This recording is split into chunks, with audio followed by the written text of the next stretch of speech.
Can you make me sound like Barry White? There are ways I can make your voice a little deeper, but I don't know about Barry White. That's okay. That's a whole different audience there.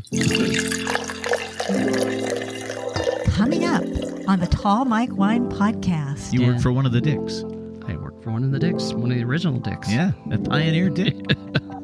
2 new barrels a year. And it's because I like the little family that makes them in Burgundy. They come through every February, and I say I can only buy 2 barrels, and they say that's okay. You're not their best customer, but you're consistent. Yeah. Alabama is our second largest market. That's incredible. It's totally weird, but it's people down in Alabama drinking Oregon Pinot. Right. That's fancy. We like it. And now, the Tall Mike Wine Podcast. The cell phones have been silenced. The wine is poured. And I've really earned this wine. And just like that, the podcast begins. The Tall Mike Wine Podcast. The wine podcast that's not all about wine. Sure, all about wine sounds great, but eventually turns fairly tedious, tiresome, and trite. The wine podcast like no other. I'm your host, Mike Stone, for the Wine Podcast, heard in 82 countries, on 6 continents, and in 48 of these United States. Coast to coast, from League City, Texas, to Acme, Pennsylvania, from Washington, Virginia, to Plymouth, Michigan, home of the Plymouth Ice Spectacular, the largest ice carving festival in North America. If you want to go there, keep in mind it's in Michigan in January. And wherever you are, thank you for finding me and putting me in your podcast rotation. I hope you've also subscribed so you don't miss an episode. You could also share the podcast with a friend, someone you know who loves wine and conversation, and really, who doesn't? If you're just discovering the podcast, be sure to scroll through the previous episodes and get caught up. You also have an opportunity to sponsor the podcast. Do you have $3, perhaps, burning a hole in your pocket? Click the Support the Show link in the show notes and become a sponsor. I thank you in advance for your generosity. Now, on to the show. My guest is a native of Buffalo, New York. Now he owns and operates a winery here in the Willamette Valley in Oregon. Prior to that, he was my neighbor in Yakima, Washington, in the before times, before I was Tall Mike Wine. So needless to say, a lot has changed since we used to hang out in the early years of the Clinton administration.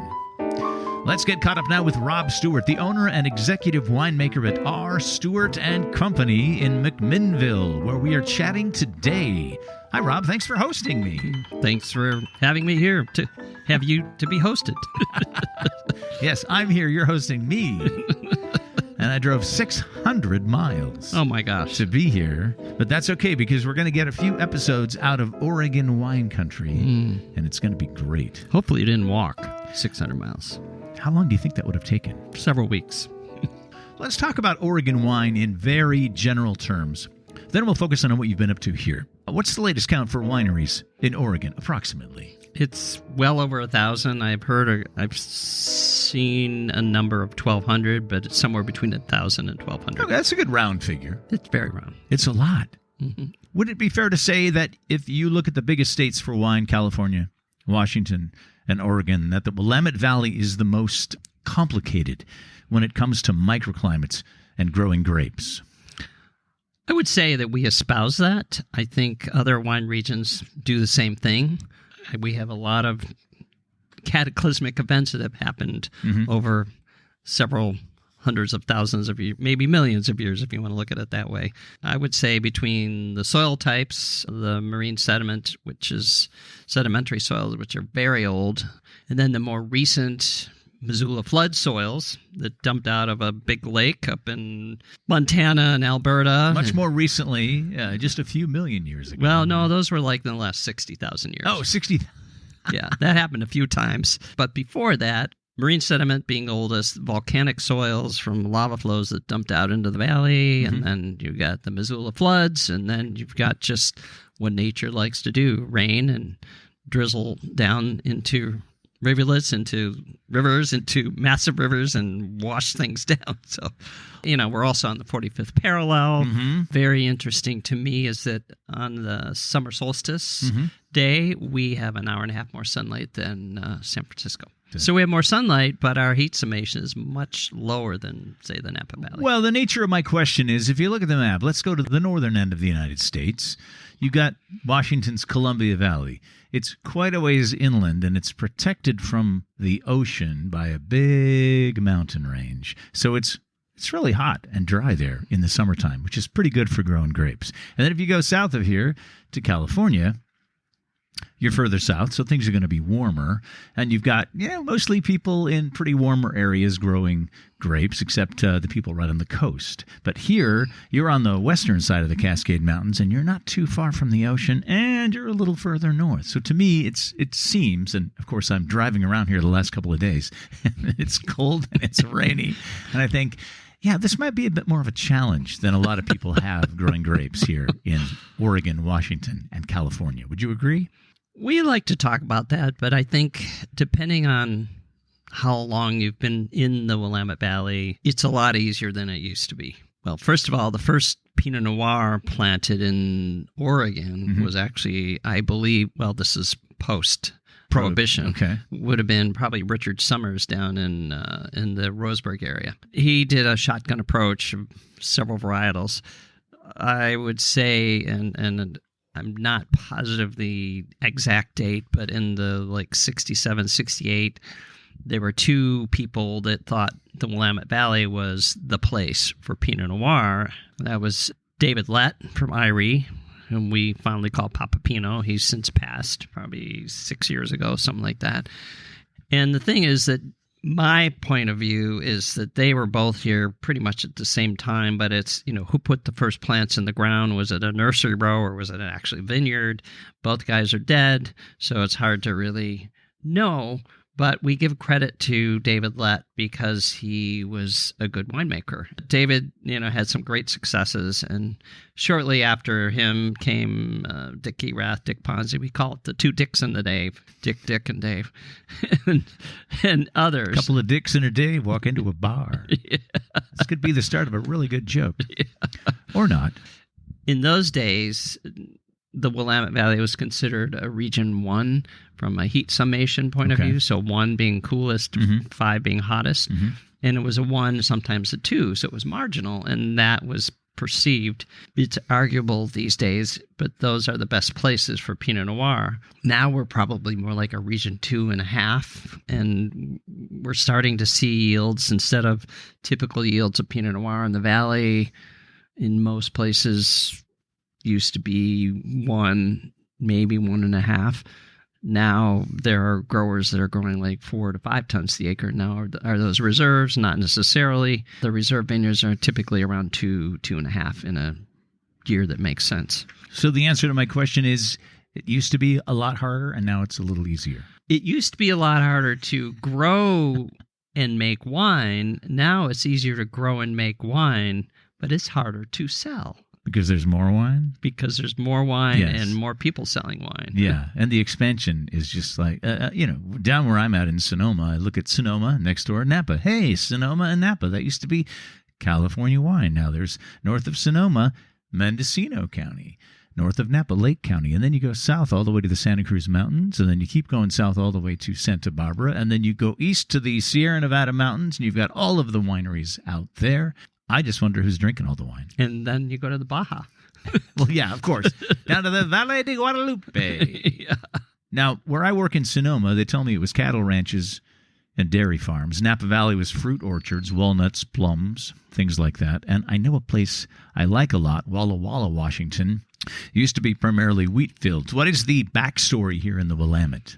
The truth of the matter is that the hills, the prime Pinot Noir land used to be considered not very good land to have a farm. The soils in the valley floor are very rich, and it's a lot of berries and green beans and and all that kind of stuff. But up until maybe 25 years ago, property values on the hillsides weren't worth a whole lot. then Pinot Noir started coming in. In between that, a lot of plums, some hazelnuts. Now hazelnuts are a big deal. In fact, if you could change your vineyard, you might plant hazelnuts because currently they're in high demand. But next year, who knows? Just like wine, you never know. The point being that the hillsides were not worth a whole lot. And then these visionaries, if you will, or guys who got lucky, like the two Dicks and the Dave, they realized that between the latitude and the climate and the soils, that this might be an analog to Burgundy, and it could produce some really nice Pinots. To be honest with you, in the early 70s, there were some amazing Pinots produced. It's just most of the world didn't know about it. Pinot hadn't arrived yet for people here in America. People drinking Pinot Noir from the United States. Yeah, that's what I mean. It wasn't part of the everyday drinking lexicon of your average everyday wine drinker. And now it's fancy. It is. We're a little tiny giant. That's right. Will you grab that bottle of sparkling wine and pour us a little more? We're going to talk about the wine now. This is the wine podcast. It's not all about wine, but it's fueled by wine. And Rob has opened a bottle of sparkling wine. There you go. Tell me what I've got here. So this is a Method Champenois produced sparkling wine made from roughly half Chardonnay and half Pinot Blanc. About a year and a half in tirage. Okay. And Pinot Blanc is not typically used in champagne, right? No. Okay, No. I didn't think so. This particular wine, we have 3 sparklers. This particular one is what I call a New World style. Okay. So it's very fresh, bright, no sugar in the dosage. Super dry. Super dry. Like chalky dry. Mm-hmm. Really nice. Just on the palate, kind of cleans it off, and then it's gone.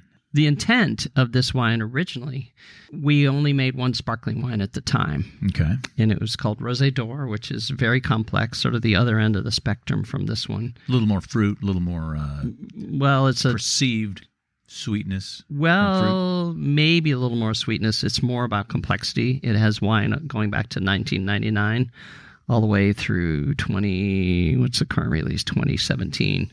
It's a cuvée of Pinot Noir and Chardonnay. I'm taking your picture because this is all about the Instagram posts, to get some people tuned in to the podcast. The point of this one, we have one grower that happens to grow a small amount of black currants. Okay. Being in Burgundy a couple of times, they drink a lot of creme de cassis poured into white wine, and I've always liked the idea of the Kir. Kir Royale. The Kir and the Kir Royale. Yeah, Kir Royale. Thank you. Maria and I took the kids out. This is when they were little and they were malleable, and we picked black currants for a couple hours in the hot sun, and you basically sit on the ground and you pull little tiny berries off, and we got a bucket full of them. The owner of the vineyard, Cecilia McClellan, said, I have my grandmother's recipe, and Cecilia was born in France. So I said, okay, let's see that recipe. We're going to make some Kir out of it, or creme de cassis. Mm-hmm. And we put it all in a bucket, and we walked away for about a week. We went over to the coast for a week for a summer vacation and came back, and it was fermenting. And Maria said, I think we ruined it. And I said, no.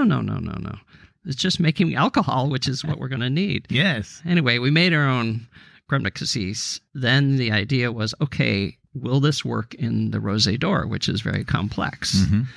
And we felt no. So we needed a sparkling wine that was lean, high acid, no sugar, bright. And that's why we came up with this wine. It really pops. Mm-hmm. Yeah, I like it a lot. I'm going to give you now your very own stack of official Tall Mike Wine Podcast coasters. Oh my gosh, looks like you almost. That is me. In sort of cartoon form. I was going to say, it looks like a comic book. It's true. You're not comedic, but... Well, I can be. If you give me a little more wine, I sure think I am. I'm sorry I didn't bring the karaoke machine. I heard that you like karaoke. Yes, I asked one of your people when we were emailing about this episode if there was karaoke anywhere in town, because when I'm traveling, I like to go out and belt a tune. Okay. Now let's talk about the present day. R. Stuart & Company. You obviously specialize in Pinot. You're a Pinot house. You're making sparkling wine. What else? We make about 20 different wines. Most of those are Pinot Noir. Okay. We do make a Pinot Noir rosé that is dry, 3 different Chardonnays, Okay. but very small quantities. Mm-hmm. I struggle with making Chardonnay. I know what I want, and I struggle figuring out how to make it. What is it you want? I want Chablis. We can't call it Chablis, but that's the style of Chardonnay that I like. I don't like oaky, bubblegummy, over the top. I want something lean, mineral, bright. I think there are producers in California that are in that direction, and I think their producers up here are starting to move in that direction. But for the early years of Chardonnay, we had one, the wrong clone, 2 in the wrong place, and 3 trying to make it like California Chardonnay in the 80s, and it never worked. All right. Well, keep working on that Chablis. Right. I mean, now we have the right clones in the right places, and we're not picking it overly ripe. We're using some oak, but not hammering it with a lot of new oak. So we're getting there. All right. Oh, I make a couple, we can't call them ports. We can call it dessert wine or tawny dessert wine, so we call it tawny dessert wine. Okay. And they're fortified Cabernet from actually Kiona. Oh, from up there in Washington State. Clipson and Kiona. Yeah. Which segues nicely to my next theme here. We are pretty far removed from Yakima, Washington, where I moved for a radio job in 1992 and found my new neighbors were a winemaker and his wife. Man, we had some nice little dinner parties, drank so much wine, and then one day you told me you were moving to Oregon to make Pinot. I didn't really get it at the time, of course. And then you pretty much vanished at that point. Until years later in the early 2000s when I was living in Spokane, Washington for the next radio job. And that's when I was sort of transitioning from Mike the radio guy to Mike the restaurant and wine guy, when I was told that my old friend Rob Stuart had started his own label. Can you walk me through how it all happened for you, starting with the move to Oregon? Well, not to be disparaging of Yakima, but, the Palm Springs of Washington just didn't suit me. I missed green and rain and culture. It's pretty brown there. And at the time, I don't know what it's like now, but lacking a lot of culture. You had to go to Seattle or Portland to see anything that was interesting other than hiking in the desert. But really the motivation came from Maria, my wife. And you have to understand that she used to sell wine in Chicago.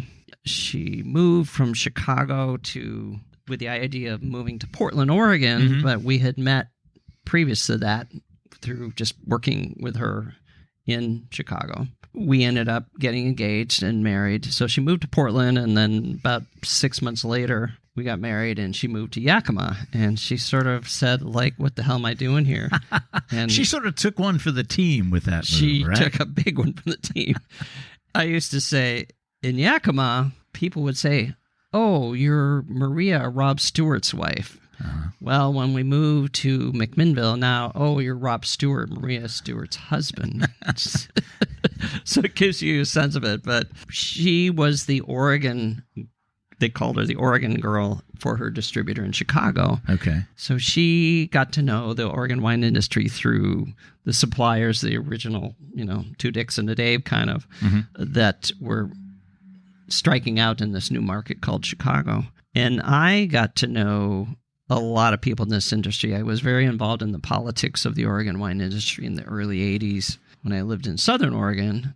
So we said, well, we're going to move from here because we don't really like Yakima. But you were there for a while. I was there for 10 years. Yeah, that's a piece. I called it the teenage wastelands, but so when you were young and open to doing something that maybe wasn't perfectly suited to. Well, I think the grapes and the opportunity to make great wine has always been there, and great wines, but culturally it was not us. And Maria said, we got to get the hell out of here. Let's go to Oregon. Right. So we moved here in 94. I remember. When I vanished. That's when you vanished. You got Pinot for us now? I do. The big glasses come out for the Pinot.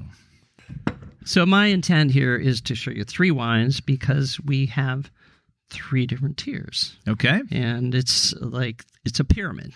So small amount of wine, high quality at one end, and not bad quality, just where the grapes come from. We're going to start with actually Big Fire, which is a brand. This is the bottom level of the pyramid. Bottom level of the pyramid. Which means you make quite a bit of this, and it's kind of wine for everybody.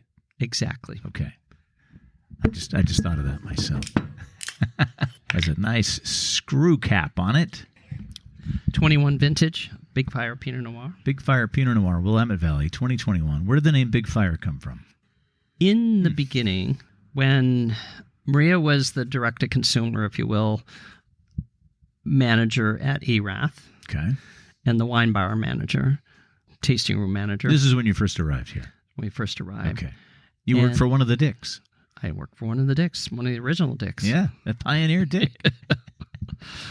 Yeah, he used to say, don't call me a pioneer. They're dead people. But now that he's died, I can call him a pioneer. He's a pioneer now, whether he likes it or not. Yeah.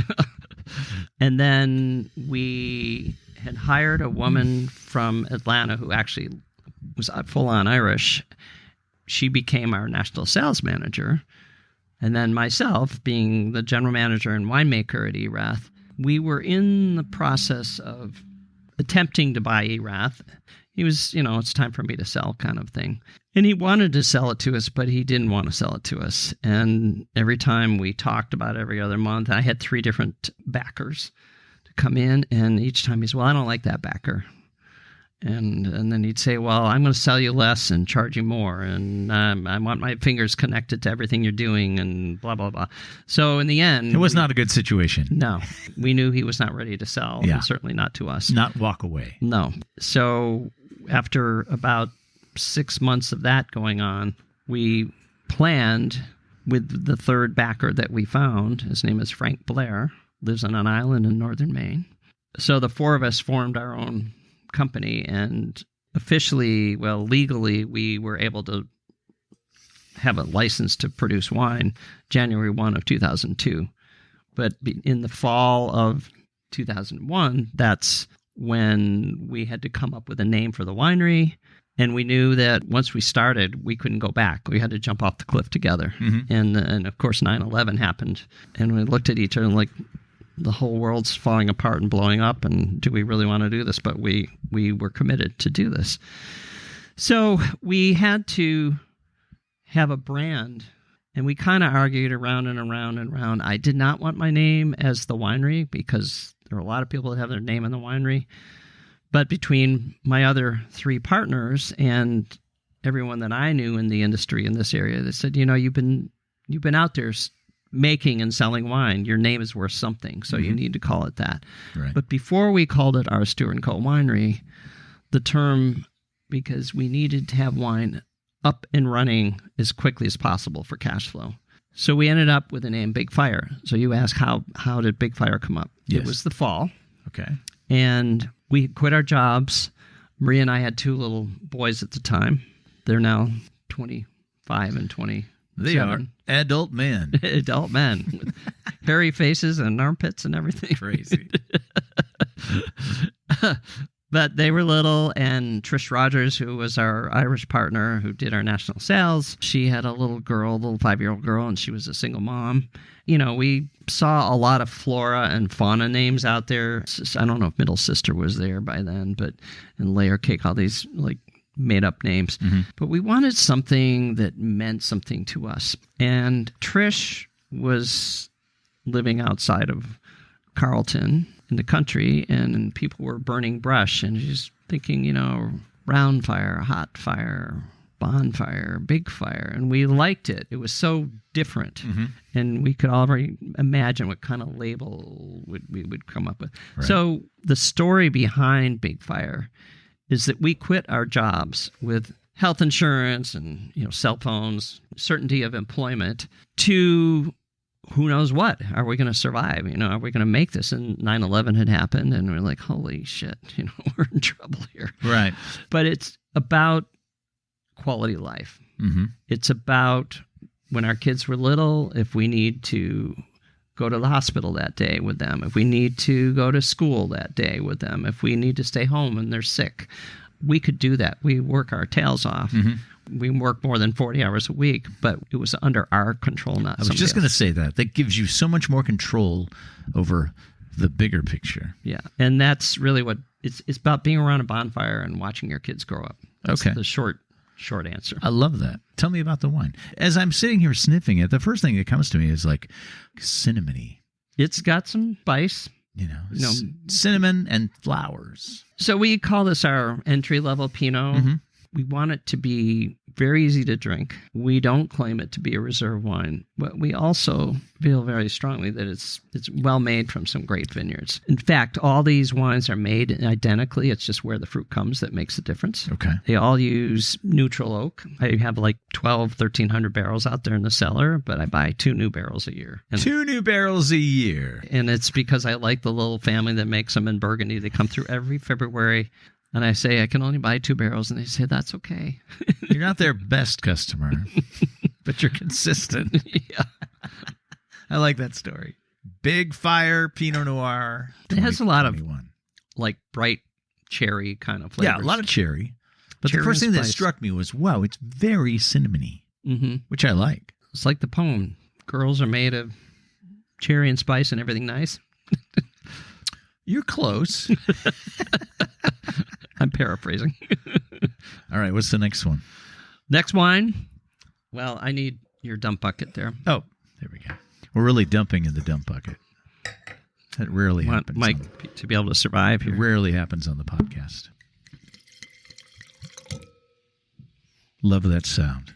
If you're listening with headphones on, I'm sure you enjoy that. Next, we have Love Oregon. This is a 2022 Pinot. Mm-hmm. So we're moving up the pyramid. Slightly smaller production, slightly more high end. So Big Fire is roughly 5,000 to 7,000 cases of Pinot Noir. All right. Love Oregon is close to around 2,000 to 2,500. Okay. And the evolution of this wine is kind of interesting. Our number one market in the country is Georgia. Atlanta obviously being the key. South Carolina was a big market at the time. Now it's not so big. But Alabama is our second largest market. That's incredible. It's totally weird. But it's people down in Alabama drinking Oregon Pinot. Right. That's fancy. We like it. We created Love Oregon Pinot Noir because we needed something that was on-premise driven, meaning wherever you can consume wine, that's where we wanted to sell this. So restaurants primarily. The intention was restaurants with this one. Correct. Okay. The kind of crazy thing is that once you sell it to distributors, they're going to do whatever they want. So you can't control it, but that was the intention. Okay. We first released that label in 2009. It was fairly successful. It was ahead of its time in label design. And it's grown to the point where we sell this wine out at 2,500 cases a year. We need to make more. The way it was developed is that Maria was all about communications, the wine bar, the direct-to-consumer, all the writing, any graphics, the website. That was all Maria. I was the production side and the vineyards. And so when you're married to your spouse, well, you're usually married to your spouse. When you're married to the co-owner of the business. Co-owner of the business, I call it the double yellow line, and you don't cross it. Maria, I don't get into her world, and she didn't get into mine, and that's how we were able to stay married. I always knew you were a very smart man, Rob Stuart. And if she crossed into my world, what are you going to do about it? What are you going to do about it? Nothing. I'm going to agree. Maria said, you go make the wine, and you figure it out, and I'll worry about the label. We're going to make a wine that is a little more... This is roughly half reserve wine and half what I call Valley 4 wine. If I were to compare the two, and I just tasted the two back to back, you get all that nice cinnamon and cherry in the Big Fire. You move into the Love Oregon, and my first thought when I sniffed it was, ooh, this smells kind of like dried leaves. There's a little more going on here. It's richer, more complex. This has... Some of our single vineyards are in there. That was the intention. Let's dial it up a little bit, make it a little more complex. Okay. The packaging is beautiful. There is a picture of the label on my Instagram, @TallMikeWine. Follow me on Instagram. So the packaging, that is interesting because Andrea LaRue of Nectar Graphics here in town, we were her first client, her first winery client. And Maria knew Andrea because Andrea was doing a lot of window dressing up and down our little 3rd Street, which is our downtown area. We liked what she did. So we asked her if she would design our label. In about 5 years after that, she became at least locally, the label designer to the Stars. And so we were competing for her time. But we still, being the original, we could meet with her when we needed to. And Andrea liked to go to barn sales.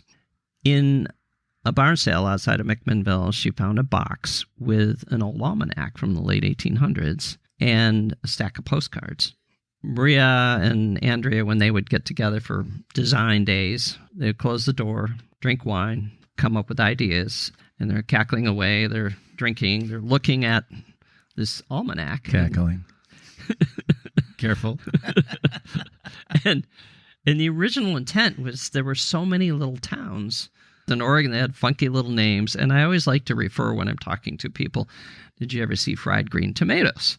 Because the little town called Whistle Stop, where the train didn't even stop anymore, kind of blew on through because the population went down to pretty much nothing. Tiny towns. There are a lot of these little tiny towns that have some history, and they're looking through, and we were thinking, okay, the Pinot Noir will be Grants Pass or something like that. There's Merlin, Jump Off Joe, Wonder, and they're looking at these sepia hand-drawn maps in there, and so there's a listing of the towns, and then there are the maps, and they saw this town called Love, Oregon, and of course they went, oh, this looks really... It's a town. Yeah, it's a town.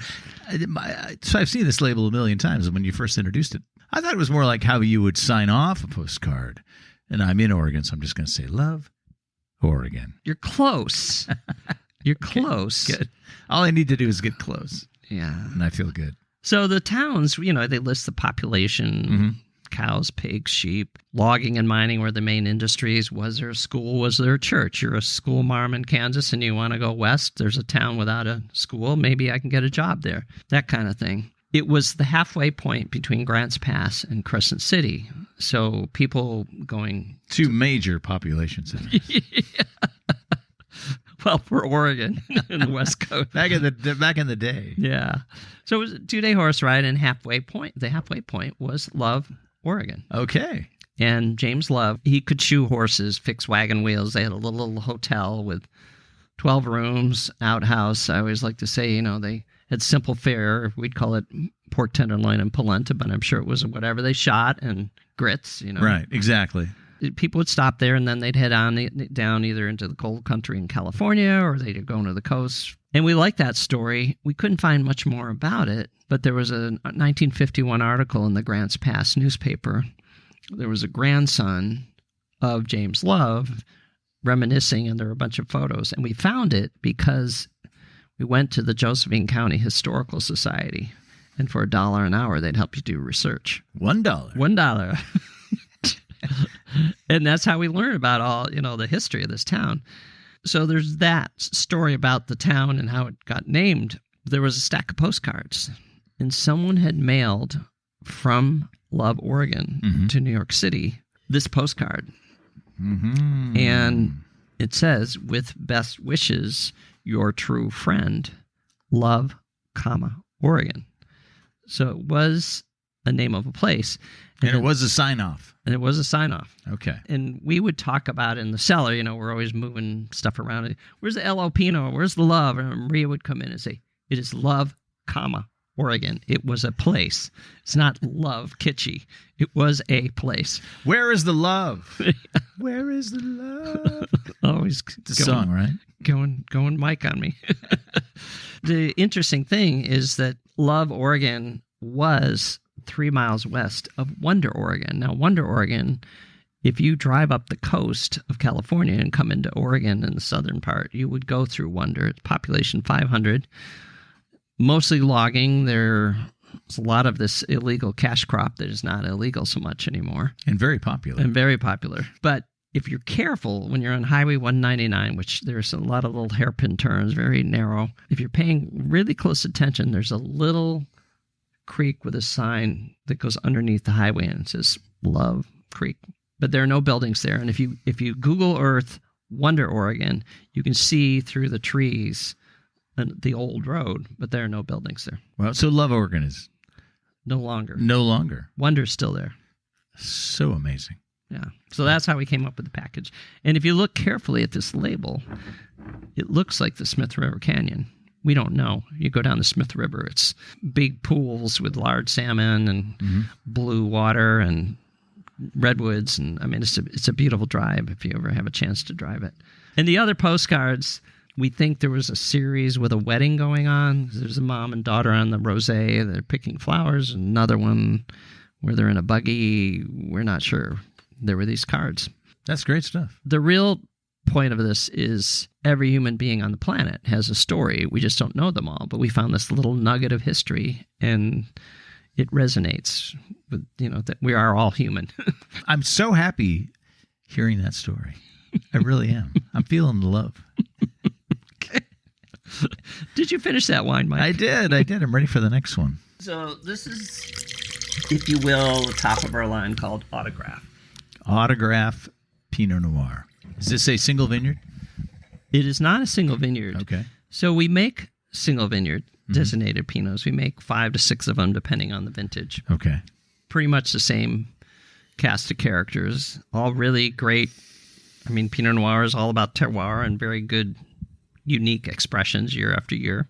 The idea behind Autograph is we're trying to make a much more complex wine. So we take these great single vineyards, and each year we make a blend that is not the same every year. It's not our biggest wine.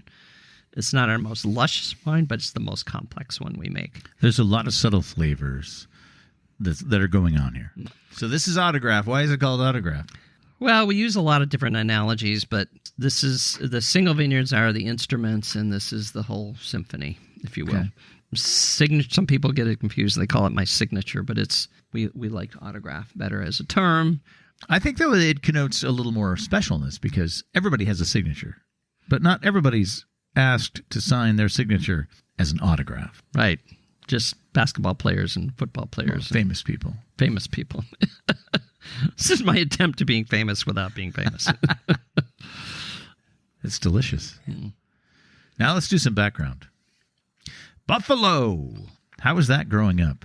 It's an interesting town because if you go to New York City, they don't really acknowledge Buffalo as being part of New York. They think New York goes to about Poughkeepsie or someplace like that. Anywhere you get to on a train from Manhattan, and then that's the end of the story. Yeah.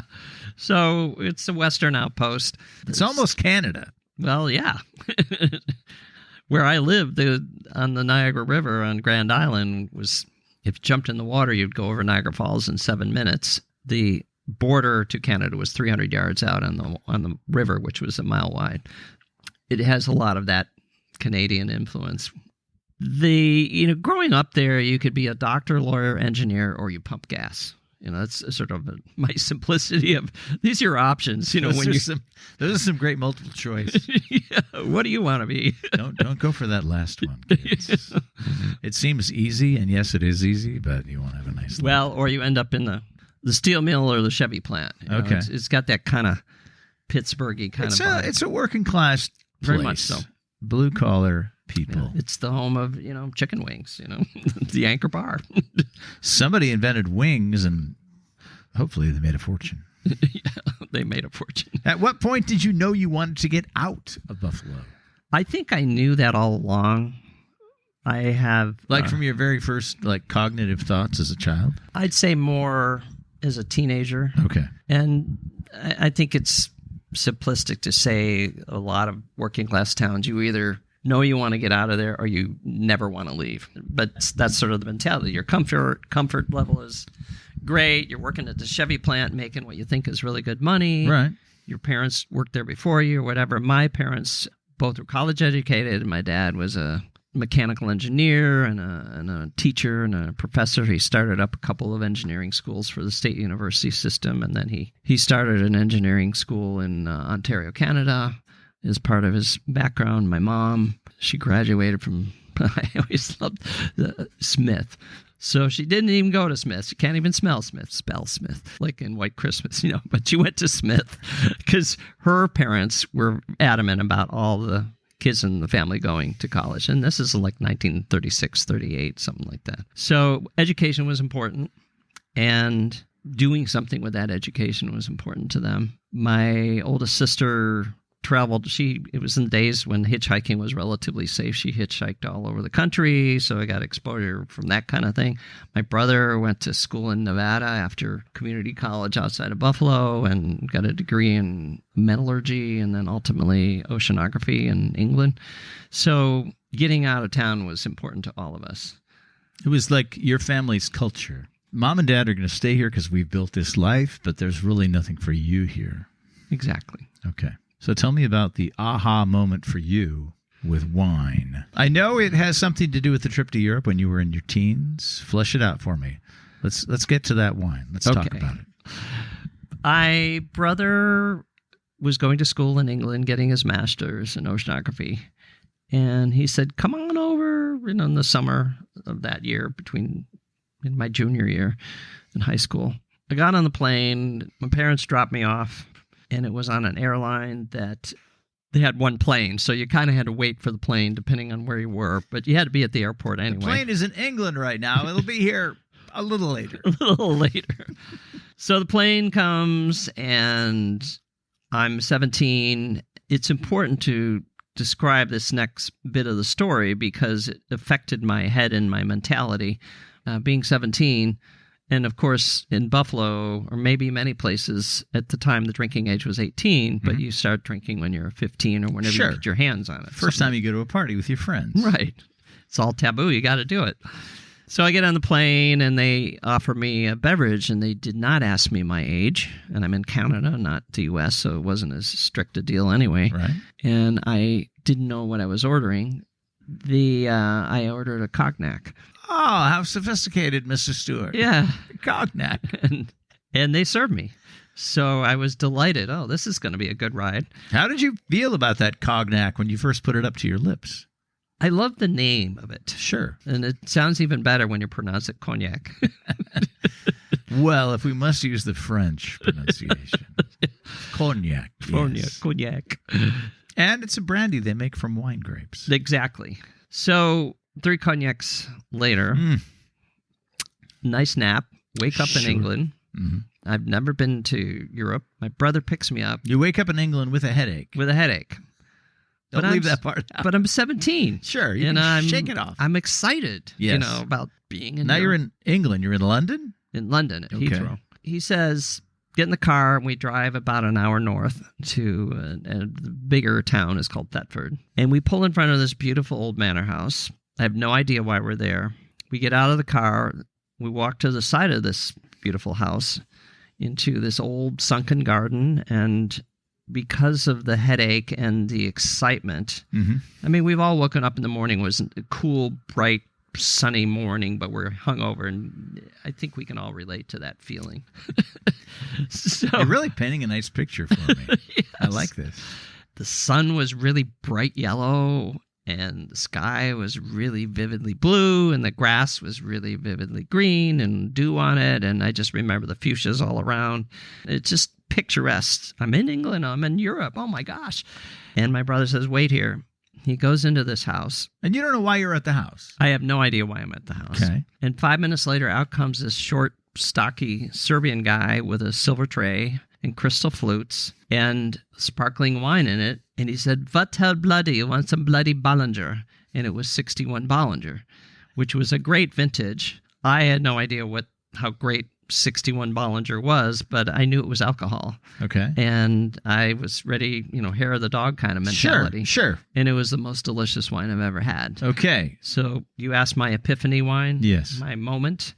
That was it. That's the one. So at 17, I knew, this is something to pay attention to. Did you hold it to your nose and think, or did you just sip it right away? I did hold it to my nose first. I didn't know about swirling and all that stuff. No, of course I do mechanically now, but it just had that sweet brioche kind of yeasty crackery thing. Yeasty crackery. Love that. Icy cold and so effervescent and rich on the palate. And I said, I like this stuff. I want to drink more of this. Did you ever find out why you were at that house? Ultimately, my brother married that man's daughter. Aha! Okay. And my brother and his now English, actually half Serbian, half Welsh. They live in southern Oregon outside of Grants Pass. Oh. About every 5 years, the gentleman that brought this, his name was Jezdimir Milkovic, or Jezda Milkovic. He was a master of wine at the time and very intelligent. He had a vineyard. And I went back 5 years later, so the summer of 76, and I was just going for a visit, and he asked me to stay and work in this vineyard he had just planted. He swore that I could smell champagne a mile away because every time he was opening a bottle, whether it was lunch or dinner, I would happen to show up. He was my first mentor. And after being there in the summer of 76, I thought if there was any way I could ever somehow be involved in wine making, I would. And now here we are in Oregon. And life is good, right? Life is good. It's 2024, about to be 2025. Soon enough. Yeah. Soon enough. Thank you for sharing your story, Rob. Have you been on many podcasts? This is my first. How do you like it? Very podcasty. It's fun. Yes, you're sitting across the table from a guy with headphones on talking to you. No, it's very fascinating to me, and it's nice having someone who can lead the conversation. Yeah, that's what I do. Mine information. I would like to dedicate this episode to your late wife, Maria, who was a friend of mine back in the Yakima days. And we did stay in touch, and she sadly succumbed to cancer a few years back. She created a lot of things here in Oregon, not just Love Oregon Pinot, but wasn't she partially responsible for the big Pinot Noir conference? The International Pinot Noir celebration. She was executive director. She wasn't the first, but she ran it for about 5 years. And the impetus to leave, though she still helped a lot, is our firstborn was born the Sunday morning. No, it was the Saturday morning of that event. And I remember at midnight, she's in front of the microphone, belly out to here. And she said, "I'll see y'all in the morning." And 7 a.m. She did not see them in the morning. No. But her birthing of our son, Joe, at the hospital was catered by Nick's Italian Cafe because they brought a cooler full of fruit because Maria refused to eat the food at the hospital. Of course she did. And my father-in-law and mother-in-law were here for the event. And when they were flying back to Detroit, my father-in-law had USA Today, the newspaper, and on the front of it was a discussion about the IPNC International Pinot Noir celebration. And there was even a baby born in the middle of it. And my father-in-law was telling the guy next to him, "That's my grandson.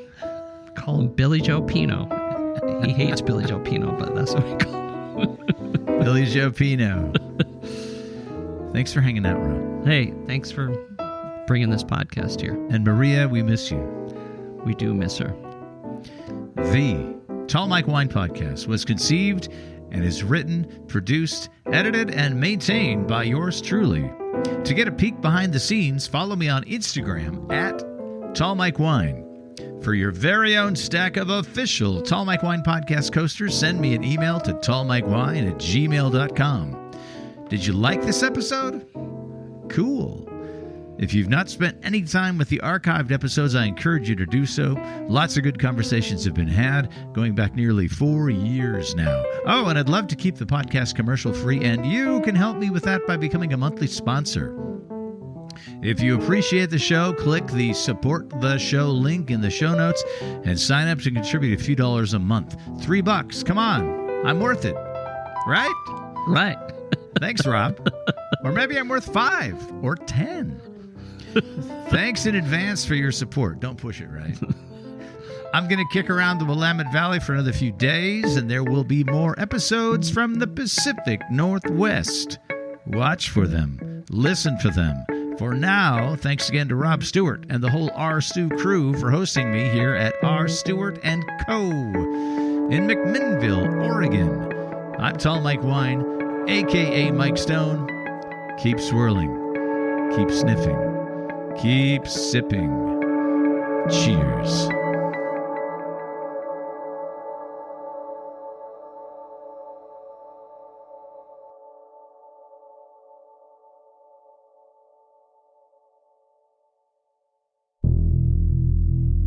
What hell bloody? You want some bloody Bollinger?